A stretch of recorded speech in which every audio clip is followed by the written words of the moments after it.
नमस्कार। आध्यात्मिक धारा में आपका स्वागत है। कार्तिक कृष्ण पक्ष की त्रयोदशी तिथि के दिन धनतेरस का पर्व पूरी श्रद्धा और विश्वास के साथ मनाया जाता है।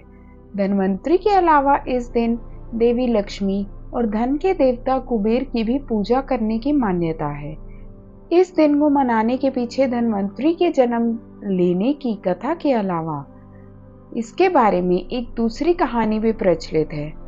तो चलिए जानते हैं धनतेरस से जुड़ी एक पौराणिक कथा।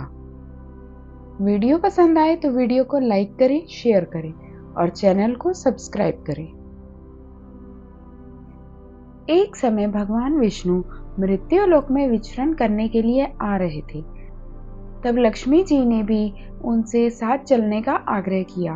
तब विष्णु जी ने कहा कि यदि मैं जो बात कहूँ तुम अगर वैसा ही मानो तो फिर चलो। तब लक्ष्मी जी उनकी बात मान गई और भगवान विष्णु के साथ भूमंडल पर आ गई। कुछ देर बाद एक जगह पर पहुंचकर भगवान विष्णु ने लक्ष्मी जी से कहा कि जब तक मैं ना आऊं तुम यहाँ ठहरो। मैं दक्षिण दिशा की ओर जा रहा हूँ, तुम उधर मत आना। विष्णु जी के जाने पर लक्ष्मी जी के मन में कौतूहल जागा कि आखिर दक्षिण दिशा में ऐसा क्या रहस्य है जो मुझे मना किया है, और भगवान स्वयं चले गए। लक्ष्मी जी से रहा ना गया और जैसे ही भगवान आगे बढ़े लक्ष्मी जी भी पीछे पीछे चल पड़ी। कुछ ही आगे जाने पर उन्हें सरसों का एक खेत दिखाई दिया जिसमें खूब फूल लगे हुए थे। सरसों की शोभा देखकर वह मंत्रमुग्ध हो गई और फूल तोड़कर अपना श्रृंगार करने के बाद आगे बढ़ी।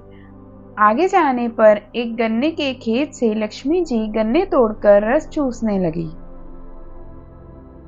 उसी समय विष्णु जी आए और यह देख लक्ष्मी जी पर नाराज होकर उन्हें शाप दे दिया कि मैंने तुम्हें इधर आने को मना किया था पर तुम न मानी और किसान की चोरी का अपराध कर बैठी। अब तुम इस अपराध के जुर्म में इस किसान की 12 वर्ष तक सेवा करो। ऐसा कहकर भगवान उन्हें छोड़कर क्षीर सागर चले गए। तब लक्ष्मी जी उस गरीब किसान के घर रहने लगी। एक दिन लक्ष्मी जी ने उस किसान की पत्नी से कहा कि तुम स्नान कर पहले मेरी बनाई गई इस देवी लक्ष्मी का पूजन करो, फिर रसोई बनाना, तब तुम जो मांगोगी मिलेगा। किसान की पत्नी ने ऐसा ही किया। पूजा के प्रभाव और लक्ष्मी की कृपा से किसान का घर दूसरे ही दिन से अन्न, धन, रत्न, स्वर्ण आदि से भर गया।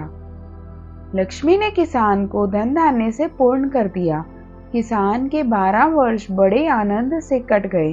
फिर 12 वर्ष के बाद लक्ष्मी जी जाने के लिए तैयार हुई।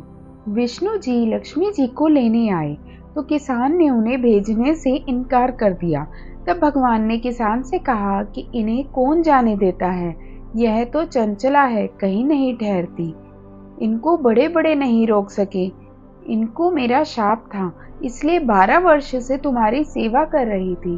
तुम्हारी 12 वर्ष सेवा का समय पूरा हो चुका है। किसान हठपूर्वक बोला कि नहीं, अब मैं लक्ष्मी जी को नहीं जाने दूंगा। तब लक्ष्मी जी ने कहा कि हे किसान, तुम मुझे रोकना चाहते हो तो जो मैं कहूँ वैसा करो। कल तेरस है, तुम कल घर को लीप पोत कर स्वच्छ करना, रात्रि में घी का दीपक जलाकर रखना और सायंकाल मेरा पूजन करना और एक तांबे के कलश में रुपए भरकर मेरे लिए रखना। मैं उस कलश में निवास करूंगी, किंतु पूजा के समय मैं तुम्हें दिखाई नहीं दूंगी। इस एक दिन की पूजा से वर्ष भर मैं तुम्हारे घर से नहीं जाऊंगी। यह कहकर वह दीपकों के प्रकाश के साथ 10 दिशाओं में फैल गई। अगले दिन किसान ने लक्ष्मी जी के कथन अनुसार पूजन किया। उसका घर धन धान्य से पूर्ण हो गया। इसी वजह से हर वर्ष तेरस के दिन लक्ष्मी जी की पूजा होने लगी। बोलो लक्ष्मी माता की जय। वीडियो पसंद आए तो वीडियो को लाइक करें, शेयर करें और चैनल को सब्सक्राइब करें। कमेंट में जय मां लक्ष्मी लिखना ना भूलें। धन्यवाद।